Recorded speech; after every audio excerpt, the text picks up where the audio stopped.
Hello everyone, welcome back to my channel again. ಇದು ನನ್ನ ಮತ್ತೊಂದು ಸಿಂಪಲ್ ರೆಸಿಪಿ, ಬ್ಯಾಚುಲರ್ ರೆಸಿಪಿ ಯಾವುದು ಉಪ್ಪಿಟ್ಟು.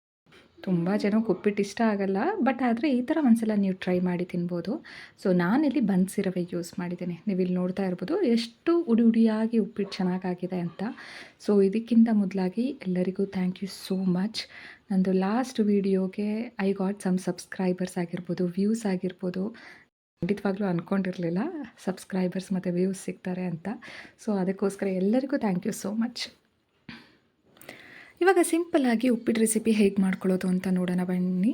ಸೊ ತುಂಬ ಸಿಂಪಲ್ಲಾಗಿದೆ, ಪ್ರೊಸೀಜರು ಸಹ ತುಂಬ ಸಿಂಪಲ್ಲಾಗಿದೆ. ಸೊ ಫಸ್ಟು ಇದಕ್ಕೆ ಏನೇನು ಸಾಮಾನುಗಳು ಬೇಕಾಗುತ್ತೆ ಅಂತ ಒಂದು ಸಲ ನೋಡ್ಕೊಳ್ಳೋಣ. ನಾನಿಲ್ಲಿ ಸಿಂಪಲ್ಲಾಗಿ ಈರುಳ್ಳಿ ತೊಗೊಂಡಿದ್ದೀನಿ, ಮತ್ತು ಟೊಮೊಟೊ, ಕರಿಬೇವಿನ ಇದೆ, ಜೊತೆಗೆ ಅವೆಲ್ಲ ಇಲ್ಲಿ ಎಣ್ಣೆ ಹಾಕ್ಕೊಳ್ತಿದ್ದೀನಿ. ಎಣ್ಣೆ ಆದಮೇಲೆ ಇದಕ್ಕೊಂದು ಸಾಸಿವೆ ಹಾಕ್ಕೊಳ್ತಾ. ನೀವಿಲ್ಲಿ ನೋಡ್ತಾ ಇರ್ಬೋದು, ಆರಾಮಾಗಿ ಎಣ್ಣೆ ಕಾದಿರೋದ್ರಿಂದ ನೀಟಾಗಿ ಚಟಪಟ ಅಂತ ಸಿಡಿತಾ ಇದೆ.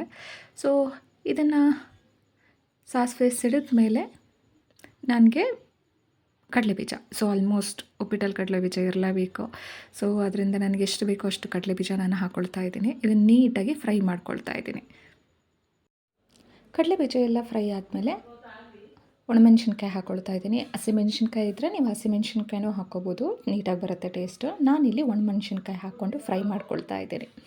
ಸೊ ಇದೆಲ್ಲ ಫ್ರೈ ಆದಮೇಲೆ ನಾನು ಈರುಳ್ಳಿ, ಸೊ ನಾನು ಆವಾಗಲೇ ಹೇಳಿದಾಗೆ ಪ್ರತಿ ವಿಡಿಯೋದಲ್ಲೂ ಹೇಳ್ತಾ ಇರ್ತೀನಿ, ನಿಮಗೆ ಈರುಳ್ಳಿ ಜಾಸ್ತಿ ಇಷ್ಟ ಆಯಿತು ಅಂತಂದರೆ ಈರುಳ್ಳಿ ಜಾಸ್ತಿ ಹಾಕ್ಕೊಳ್ಳಿ, ಇಲ್ಲ ಮೀಡಿಯಮ್ ಆಗಿ ಎಷ್ಟು ಬೇಕೋ ಅಷ್ಟು ಹಾಕ್ಕೊಳ್ಳಿ. ಸೊ ನಾನಿಲ್ಲಿ ಈರುಳ್ಳಿ ಮೀಡಿಯಮ್ ಸೈಜಲ್ಲಿ ಒಂದು ಈರುಳ್ಳಿ ಕಟ್ ಮಾಡ್ಕೊಂಡಿದ್ದೀನಿ. ಒಂದು ಈರುಳ್ಳಿ ಹಾಕ್ಕೊಂಡು ನಾನು ಫ್ರೈ ಮಾಡ್ಕೊಳ್ತಾ ಇದ್ದೀನಿ. ಜೊತೆಗೆ ಇದು ನಮ್ಮ ಮನೆ ಒಗ್ಗರಣೆ ಡಬ್ಬ.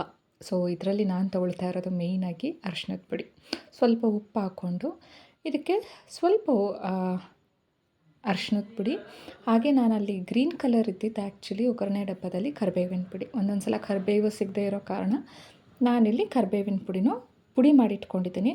ಸೊ ಆ ವಿಡಿಯೋ ಬೇಕು ಅಂತಂದರೆ ನೆಕ್ಸ್ಟ್ ಹೇಳಿ, ನಾನು ಮಾಡಿ ಕಳಿಸ್ತೀನಿ.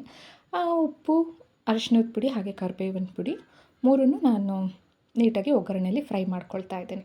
ಸೊ ಫ್ರೈ ಮಾಡ್ಕೊಂಡಾದ್ಮೇಲೆ ನಾನು ಏನು ಟೊಮೆಟೊ ಹೆಚ್ಚಿಟ್ಕೊಂಡಿದ್ದೆ ಆ ಟೊಮೊಟೊನ ನಾನಿಲ್ಲಿ ಫ್ರೈ ಮಾಡ್ಕೊಳ್ತಾ ಇದ್ದೀನಿ. ಟೊಮೆಟೊ ಒಂದು ಸ್ವಲ್ಪ ನೀಟಾಗಿ ಚೆನ್ನಾಗಿ ಫ್ರೈ ಮಾಡ್ಕೊಳ್ಳಿ. ಸೊ ಹಸಿ ಇದ್ದರೆ ಅಷ್ಟೊಂದು ಇಷ್ಟ ಆಗೋದಿಲ್ಲ. ಸೊ ಅದರಿಂದ ನೀಟಾಗಿ ಒಂದು ಸ್ವಲ್ಪ ಫ್ರೈ ಮಾಡ್ಕೋಬೇಕು. ಹಾಗೆ ಈ ವಿಡಿಯೋದಲ್ಲಿ ನಾನು ಎಷ್ಟಕ್ಕೆ ಎಷ್ಟು ರವೆ, ಅಂದರೆ ಎಷ್ಟು ನೀರಿಗೆ ಎಷ್ಟು ರವೆ ಅಂತ ವಿಡಿಯೋ ಮಾಡ್ಕೊಳ್ಳೋದು ಮರ್ತೋಗಿದ್ದೀನಿ.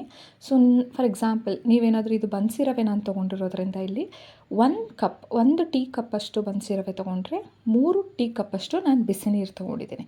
ನಾನಿಲ್ಲಿ ತಣ್ಣೀರು ಹಾಕಿಲ್ಲ, ಬಿಸಿ ನೀರು ತೊಗೊಂಡಿದ್ದೀನಿ. ಸೊ ಅದೇ ಅಳತೆಯಲ್ಲಿ ಸ್ವಲ್ಪ ರವೆ ದಪ್ಪ ಇರೋದ್ರಿಂದ ಹಾಗೆ ಉದುದ್ರಾಗಿ ಬರುತ್ತೆ, ಮುದ್ದೆ ಥರ ಏನು ಆಗೋದಿಲ್ಲ, ಉದುದ್ರಾಗಿ ಬರುತ್ತೆ. ಸೊ ನೀವು 1 ಕಪ್ ರವೆಗೆ 3 ಕಪ್ ನೀರು ತೊಗೊಂಡ್ರೆ ಸರಿಯಾಗುತ್ತೆ, ಗಟ್ಟಿ ಅಂತ ಅನಿಸೋದಿಲ್ಲ. ಹಾಗೆ ನೀರು ಕುದೀತಾ ಇರಬೇಕಾದ್ರೇ ನಾನೊಂದು ಸ್ವಲ್ಪ ಕೊತ್ತಂಬರಿ ಸೊಪ್ಪು ಏನು ಕಟ್ ಮಾಡಿ ಇಟ್ಕೊಂಡಿದ್ನಲ್ವ ಅದನ್ನು ಹಾಕ್ಕೊಂಡು ಲಿಡ್ ಕ್ಲೋಸ್ ಮಾಡಿಬಿಡ್ತೀನಿ 1-2 ನಿಮಿಷ. ಲಿಡ್ ಕ್ಲೋಸ್ ಆದಮೇಲೆ ಅದು ಬಾಯ್ಲ್ ಆಗಬೇಕಾದ್ರೆ ಸ್ವಲ್ಪ ಗ್ಯಾಸ್ ಸ್ಟವ್ನ ಸ್ಲೋ ಮಾಡಿಕೊಂಡು ರವೆ ಹಾಕ್ಕೊಂಡು ಮಿಕ್ಸ್ ಮಾಡ್ಕೊಳ್ತೀನಿ. ಸೊ ಇದಿಷ್ಟೇ, ವೆರಿ ಸಿಂಪಲ್ ಪ್ರೊಸೀಜರ್. ನೀವು ನೋಡ್ತಾ ಇರ್ಬೋದು ಉಪ್ಪಿಟ್ಟು ತುಂಬ ನೀಟಾಗಾಗಿದೆ, ತುಂಬ ಉದುದ್ರಾಗಾಗಿದೆ, ಟೇಸ್ಟು ಅಷ್ಟೇ ತುಂಬ ಚೆನ್ನಾಗಿದೆ.